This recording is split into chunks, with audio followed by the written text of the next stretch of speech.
Bryce Young is set to get the start once again against the Chiefs on Sunday, but Dave Canales is still taking the quarterback decision week to week. I'll tell you why that's the right decision and also the wrong decision right here on Locked On Panthers.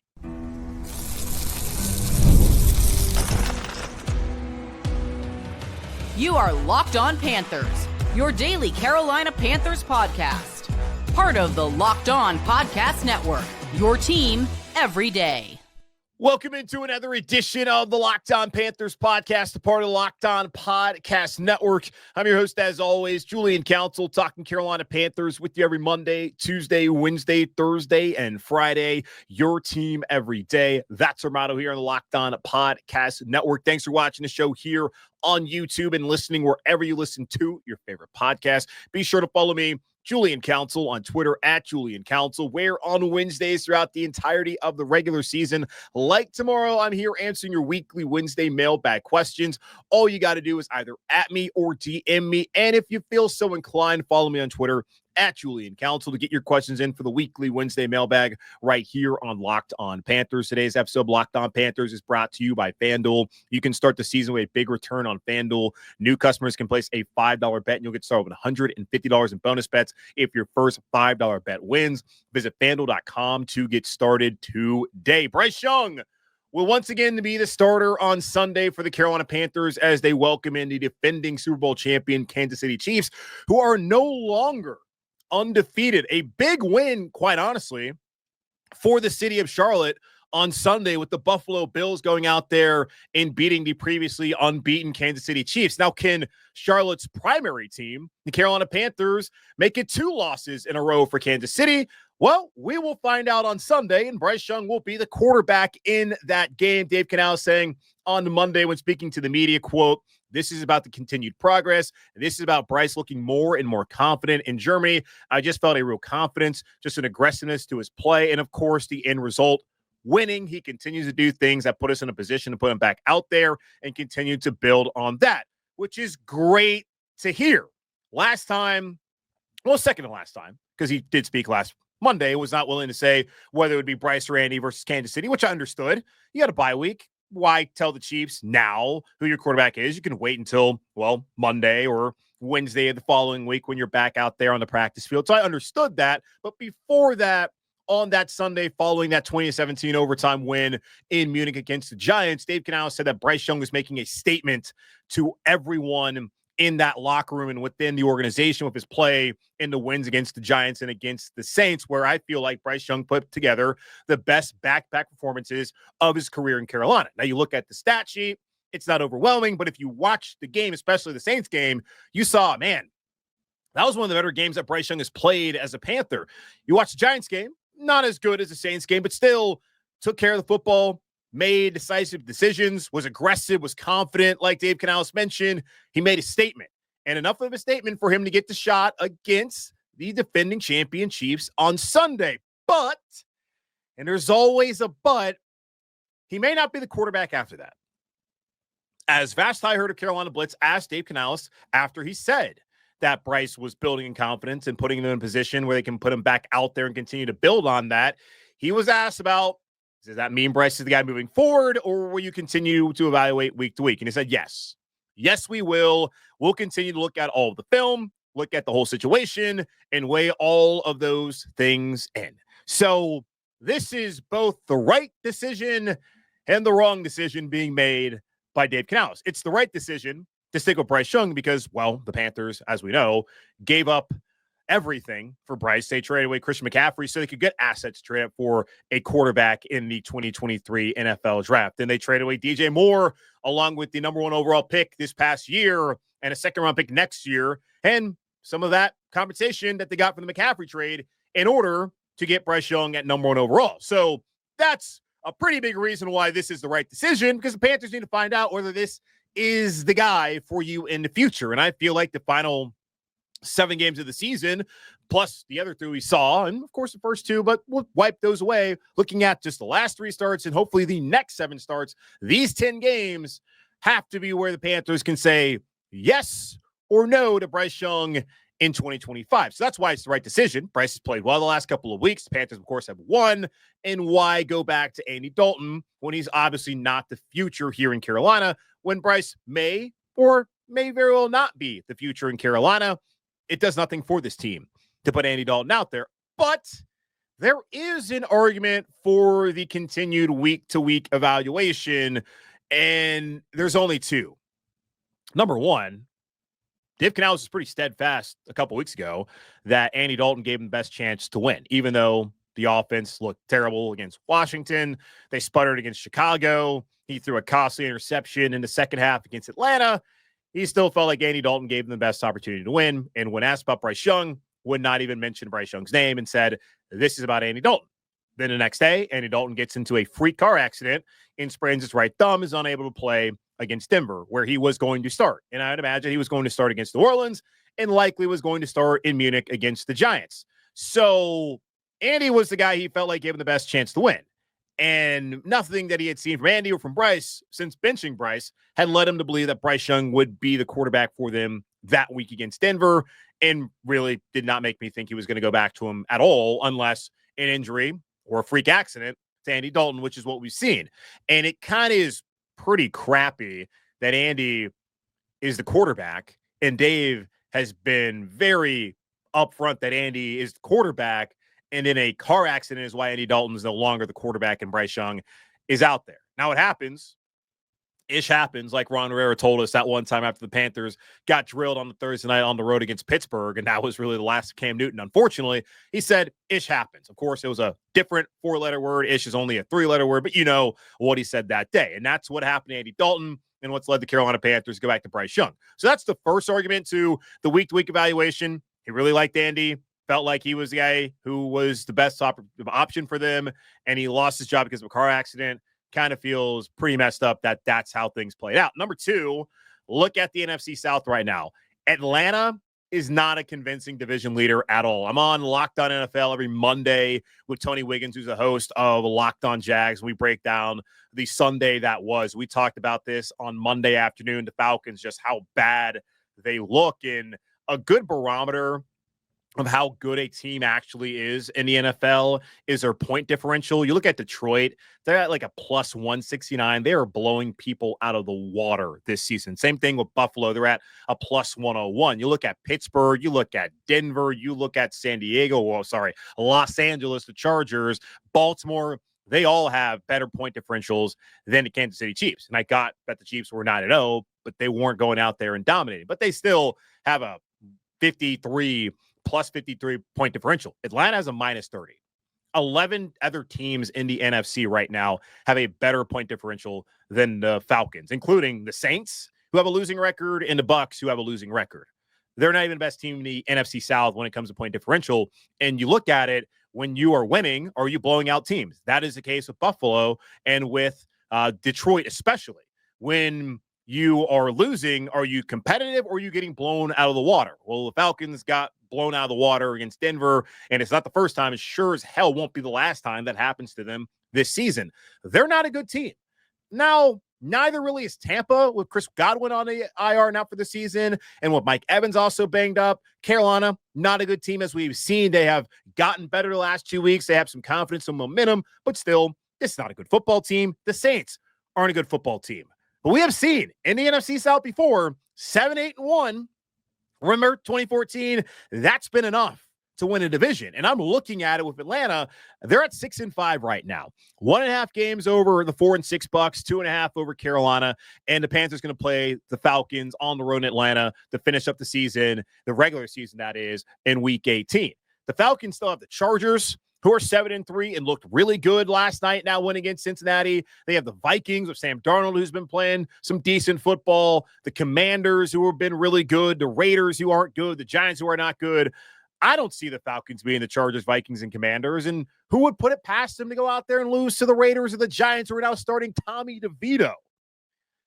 9-8 at best for Atlanta. But realistically, they're probably going 8-9, which means the Panthers now sitting here at 3-7. They don't have a ton of margin for error, but they could drop games against Kansas City and against Philadelphia and then be able to beat Arizona, beat Tampa twice, beat Atlanta, and beat division champs. I don't think they're going to win a division. They certainly need to acquit themselves well against Kansas City. Hell, win that game to get me to buy into them being a division champion. Like, did they beat Philadelphia or Kansas City?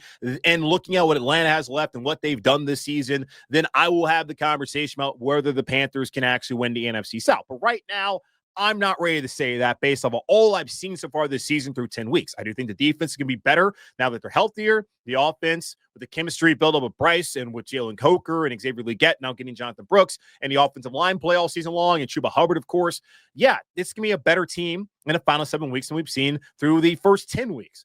I don't know if it's going to be good enough, though, to win the division, but that's another reason.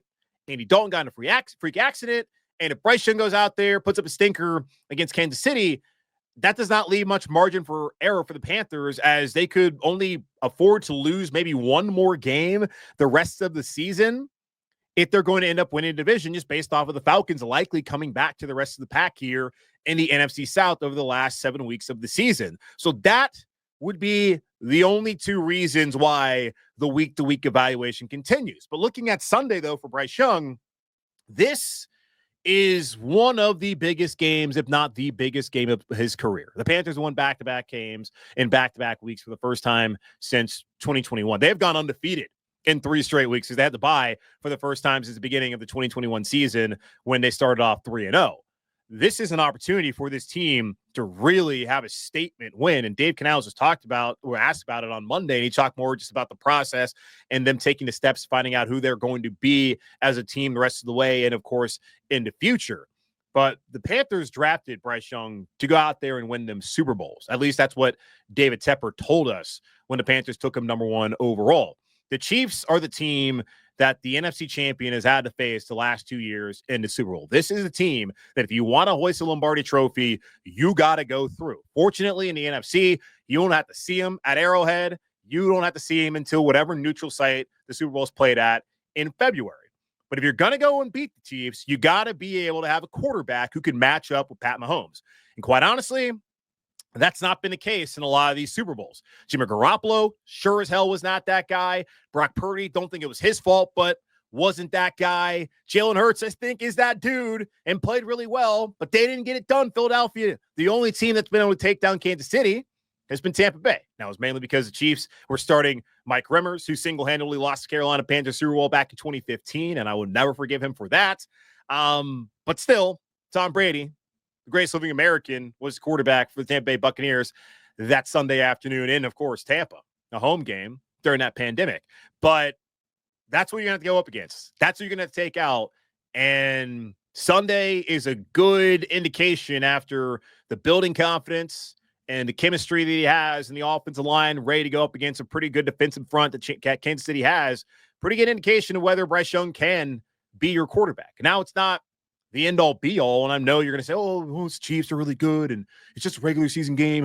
Come on, y'all. Like, this is a 7-game, hopefully, a 7-game tryout the rest of the way for Bryce Young. You need to see Bryce up against this kind of team and against Philadelphia, teams that actually strive to go Super Bowls and play in the playoffs on a consistent basis. These are the teams that you're going to have to go through and you're going to take down if you're going to win Super Bowls.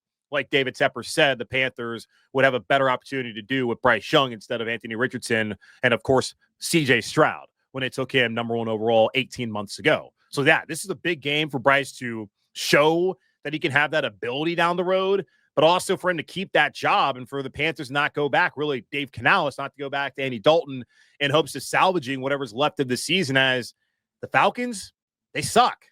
And they may start losing a lot more games, and 8-9, that might be the number to win the NFC South this year.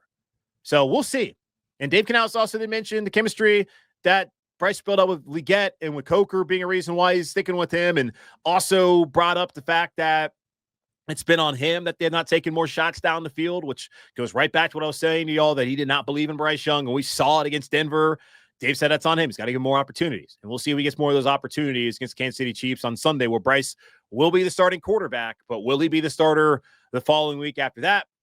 That remains to be decided by Dave Canales, who will evaluate all the film and take in all the information after the Panthers face off against the Chiefs this Sunday afternoon at 1 o'clock Eastern time at Bank of America Stadium. Jonathon Brooks and Adam Thielen expect to be back. Ickey Ekwonu also will be back, which means who's going to start at center? We'll talk about that here in just a moment on Locked on Panthers. Z-Biotics pre-alcohol probiotic drink is the world's first genetically engineered probiotic. It was invented by PhD scientists to tackle rough mornings after drinking. Here's how it works. When you drink, alcohol gets converted into a toxic byproduct in the gut. It's this byproduct, not dehydration, that's the blame for your rough next morning. Pre-alcohol produces an enzyme to break this byproduct down. Just remember to make Z-Biotics your first drink of the night. Drink responsibly, and you'll feel your best tomorrow. So again, here's how to use Z-Biotics. Step 1, drink alcohol. Step 2, drink responsibly. Step 3, enjoy tomorrow. Go to zbiotics.com/LockedOnNFL to learn more and get 15% off your first order when you use LockedOnNFL at checkout. Z-Biotics is back with a 100% money-back guarantee. So if you're unsatisfied for any reason, they'll refund your money. No questions asked. Remember to head to zbiotics.com/LockedOnNFL and use code LockedOnNFL at checkout for 15% off. Get ready to tackle the NFL action with FanDuel, America's #1 sportsbook, because right now new customers can bet $5 and get $150 in bonus bets if you win. The FanDuel Sportsbook app gives you everything you need to place live bets on the NFL all in one place. So when you get a hunch in the middle of the game, you can check out the latest stats, view live play-by-play, and so much more on the same page where you place your bets. And looking at Sunday against the Chiefs, last week, opened up at 11.5. Today, at 10.5. So the Panthers, maybe more respect, maybe because Kansas City finally lost the game. I don't know, but we'll see what happens on Sunday as the Panthers host the Chiefs as 10.5-point dogs at home. Just visit FanDuel.com to join today. You'll get started with $150 in bonus bets if you win your first $5 bet. That's FanDuel.com. Never waste a hunch and make every moment more at FanDuel, an official sportsbook partner of the NFL. Panthers head coach Dave Canales confirmed on Monday that Bryce Young once again will be the Panthers starting quarterback as they welcome into Kansas City Chiefs to Bank of America Stadium at 1 o'clock Eastern time on Sunday afternoon. Bryce Young being the quarterback is not the only big news coming out of Carolina on Monday, as Jonathon Brooks, the second-round pick out of Texas, is finally set to make his debut. When asked about Jonathon Brooks playing on Sunday, Dave Canales said, quote, "I fully expect Jonathon Brooks to make his debut this week against the Kansas City Chiefs." He also says that he expects Adam Thielen, who has been out since week 3 when he caught that touchdown pass from Andy Dalton right before the half in that glorious victory on the road against Las Vegas, suffered a hamstring injury, missed the last 7 games that the Panthers have played. He should be back. Found out last week from the Panthers and Ian Rappaport and all the NFL insiders that he was elevated to the active roster after having his 21-day practice window opened up for him to return off of IR. He's going to be back, and Jonathon Brooks is going to be back, even though not necessarily back. He's just finally here playing in a regular season game, which is just great news. Talked to Mike Kay of the Charlotte Observer about this yesterday, some bye-week musings and thinking about what the decision was going to be at quarterback with Bryce Young and Andy Dalton, and in talking about Jonathon Brooks and what to expect moving forward. And Mike felt like the Panthers were going to likely utilize Jonathon Brooks in the same way they've been utilizing Miles Sanders when it comes to his touches. And when you've seen just how well Chuba Hubbard has played so far this season, where he's top 3 in, at least going into this past week, he was top 3 in the NFL in rushing. He was top 4 in rushing success rate among NFL running backs with at least 125 carries.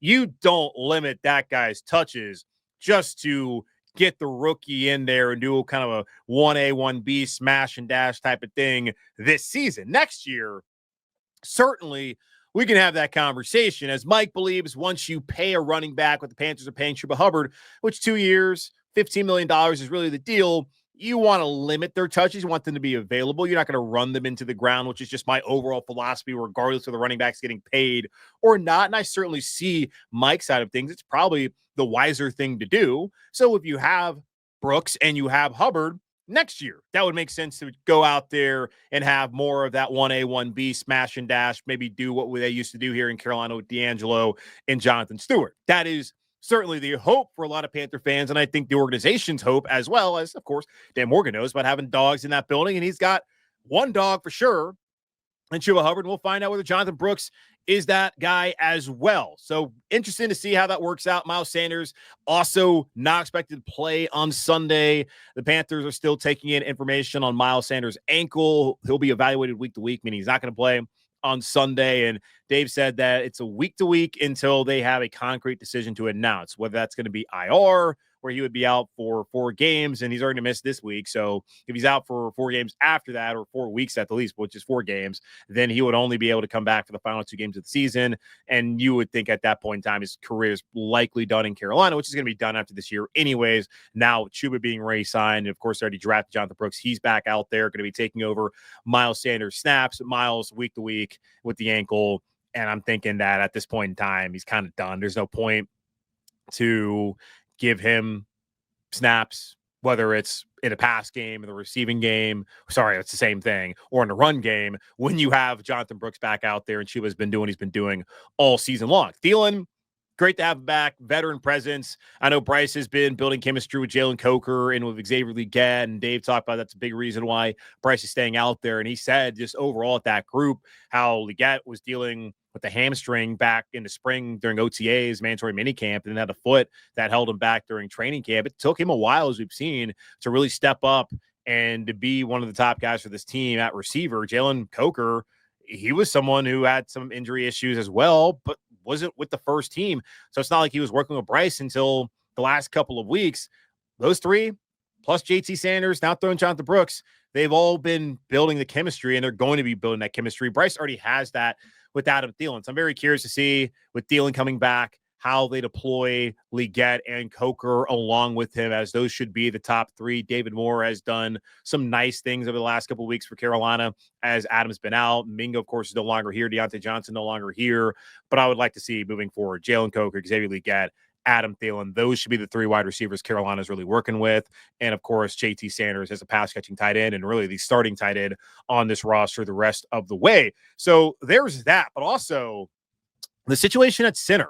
They got to figure that out this week. Ickey Ekwonu, after missing 2 games, is going to be back after that ankle injury suffered on the road against Denver. Missed the Saints game, missed the Giants game, had that nice bye week to get back. He's going to be ready to go at left tackle, which is good to see.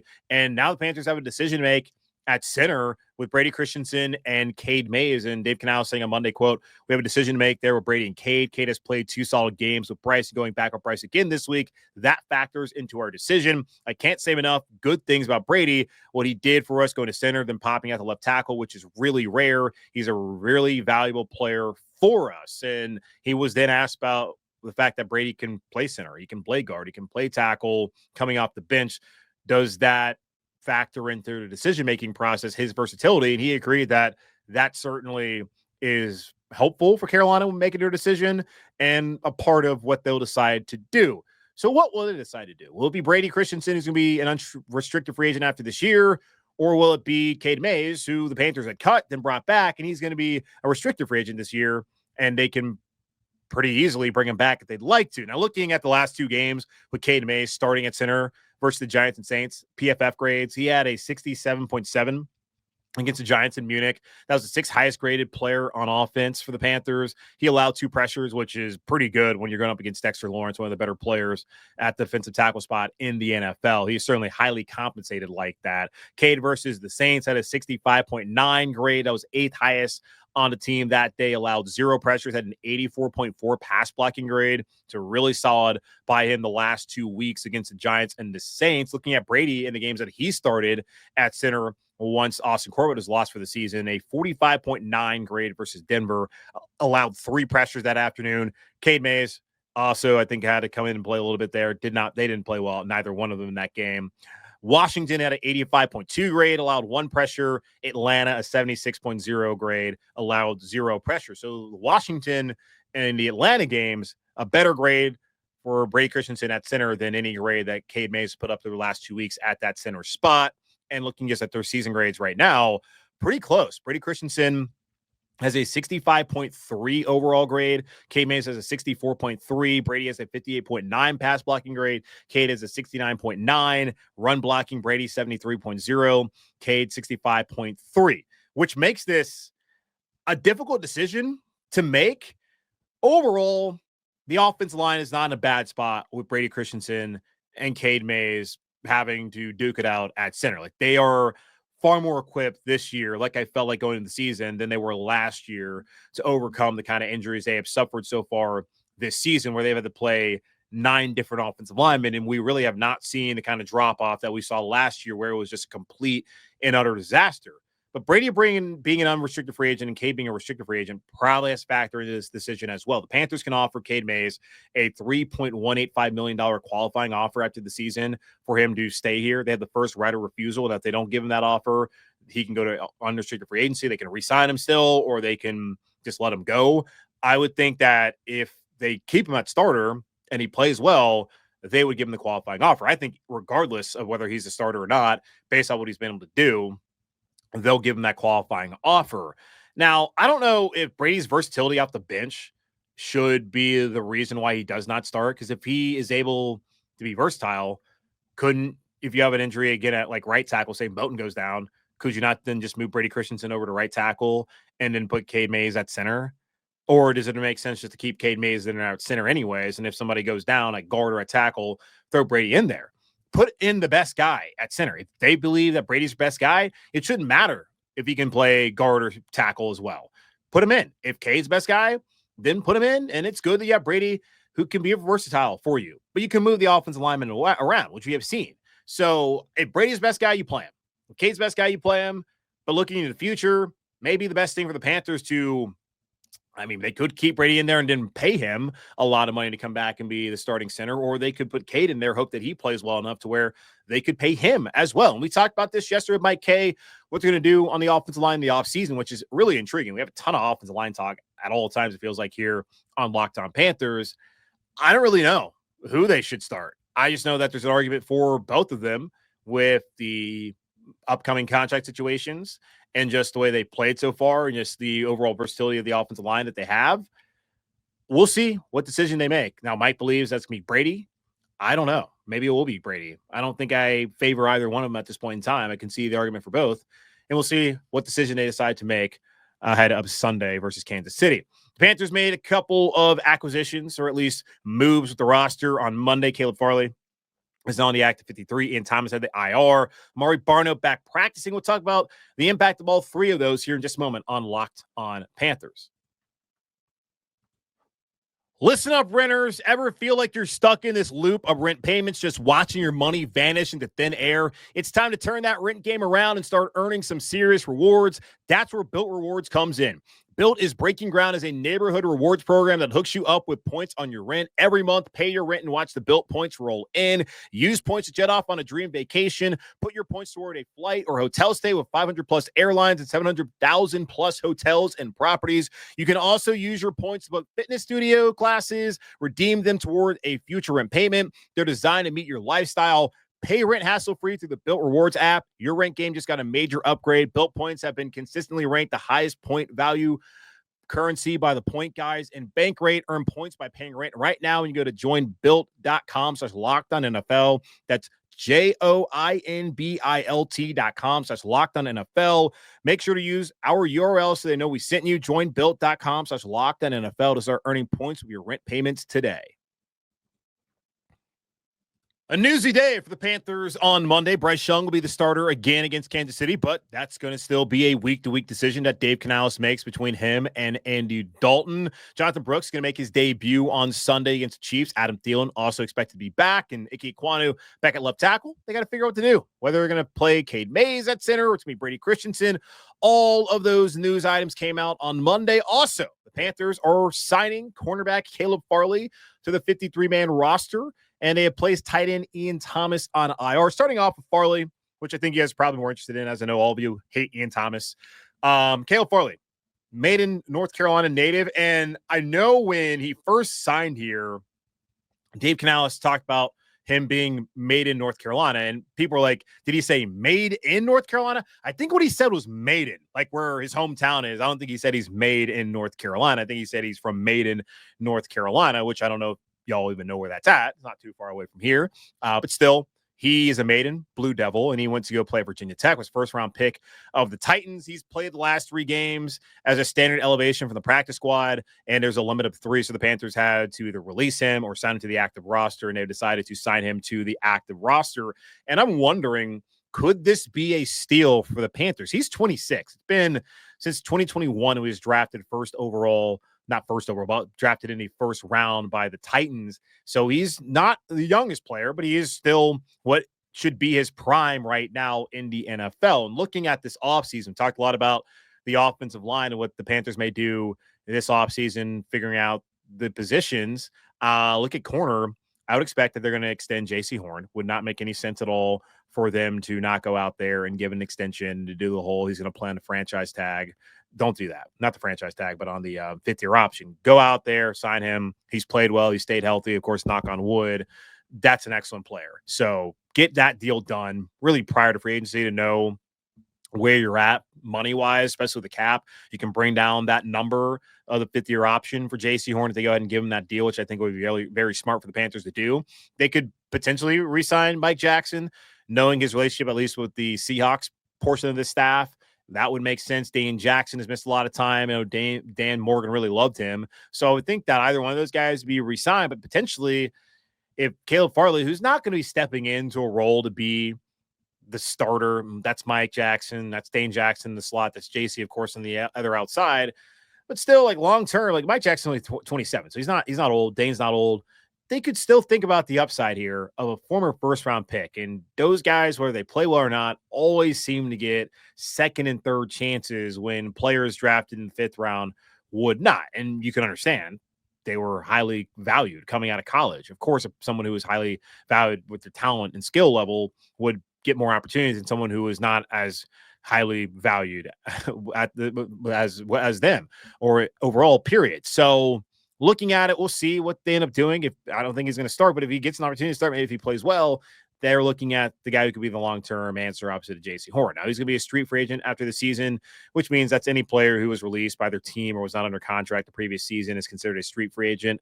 And SFA does not have to wait until the beginning of the league year in order to sign a contract. They do not factor into the compensatory formula. So after the year, Panthers can sign him immediately, or he can go sign somewhere else immediately. We'll see. And he's really not been healthy.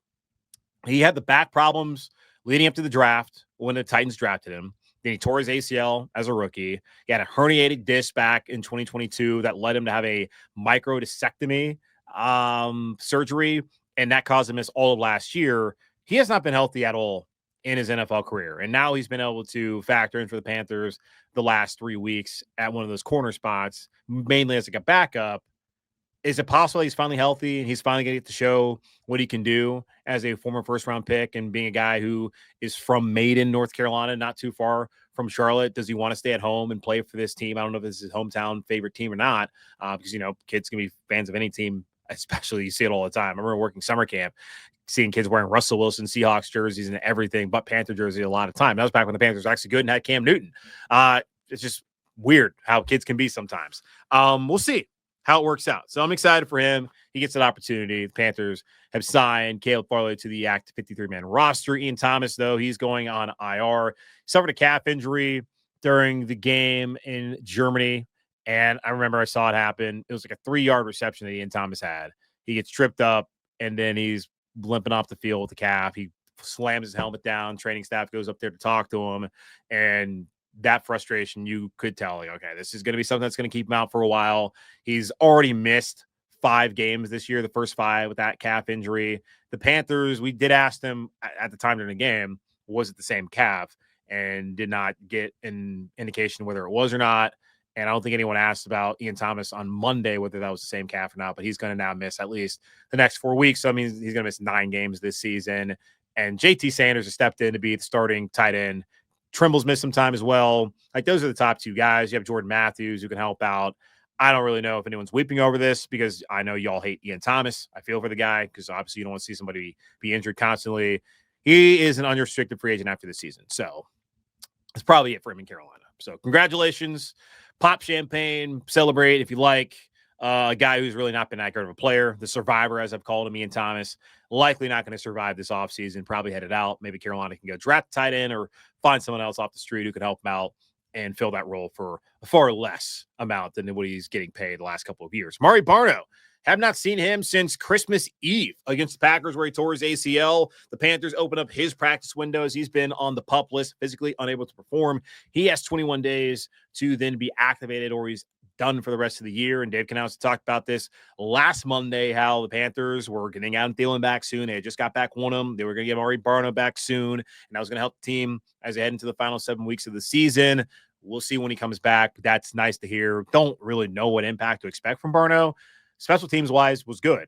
Defensively, I guess he can, I would think he would add more than DJ Johnson as a pass rusher so far. So we'll see how that works out. Then one final thing. Also on Monday, they signed defensive tackle Sam Roberts to the practice squad. He was a former 6th-round pick of the Patriots out of Northwest Missouri State. No idea where that's at. He played 12 games, 1 start over 2 seasons in New England. He's 6'5", 300 pounds. Signed to the Bears practice squad in August, but was released with an injury settlement in early October. So welcome to Carolina, Sam Roberts.